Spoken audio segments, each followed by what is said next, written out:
We've waited a long while for this moment. We've seen the e-tron multiple times over the last year or so, and it's finally coming to India. It's in the range-topping 55 guys, and this is what you need to know about it.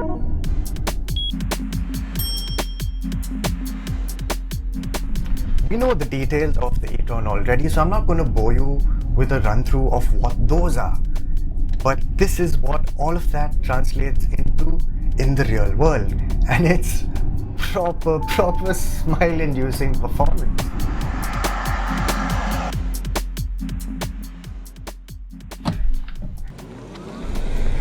You really get pushed back into your seat, and it's so strange that there's no sound accompanying it.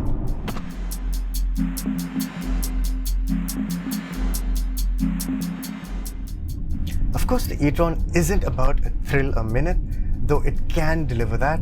It's more about delivering the large, comfortable Audi experience, with the e-tron itself being just a smidge smaller than the Q8, which is itself just a little bit smaller than the Q7.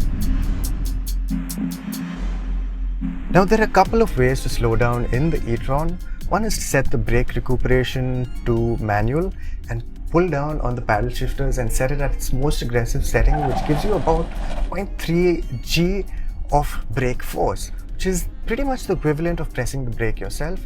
And having said that, the brakes on the e-tron are really fantastic, stopping this 2.5 ton SUV in distances that would actually shame a sports car.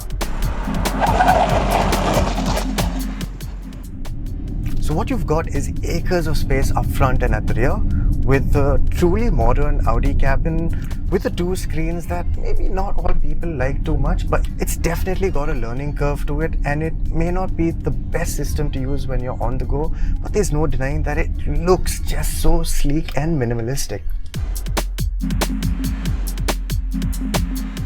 So does the e-tron drive differently to any of Audi's IC engined counterparts? Well, the short answer is no, not really, apart from the fact that it's noiseless and very smooth, and NVH levels are great. It drives like how you would expect a Q7 or a Q8 to drive. The Q8 has that similar sense of effortless pace, and it doesn't feel particularly rapid, and the e-tron actually feels a little more exciting than the Q8 in that regard. Ride quality for a car that rides on 20-inch wheels is simply stellar.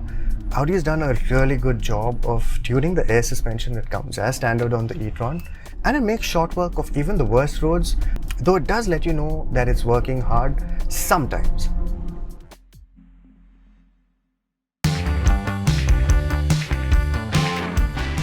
Sat in the rear seat of the e-tron is pretty much the same experience as being sat in any other large Audi, be it the Q8 or the Q7, and the reason we keep bringing up these SUVs is because the e-tron is likely to be priced very close to the Q8 and likely the Q7 when the new one comes in.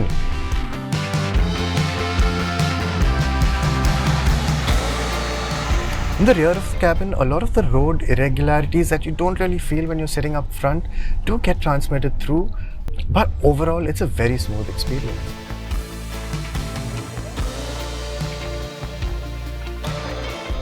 Now, the packaging on the e-tron is such that the battery is placed really low, and unlike some other EVs where you are sat a little knees up, the seating in the rear of the cabin is pretty much what you'd expect in a Q7 or Q8, and the ride quality is very similar to what you'd see in a Q7 or Q8, at least the ones with air suspension.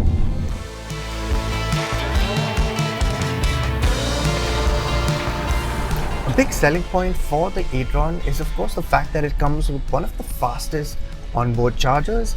It's an AC charger, but it charges at about 22 kilowatts, which means that a 0 to 80% charge takes as little as 4.5 hours, which is roughly half the time required by similar wall boxes from other luxury EVs.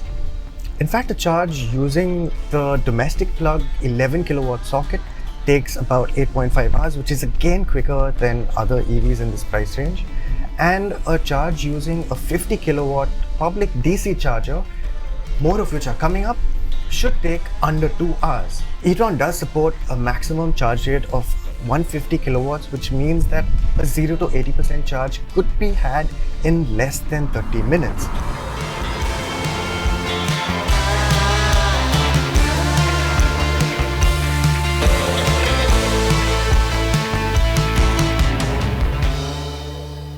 So we've got back to the charging station with about 32% of battery charge left, and it's already at 35% within a few minutes of charging. So it's pretty simple. You log on to the app and you start your charging process through there, and then it's 20-minute wait, so I'm going to take a nap.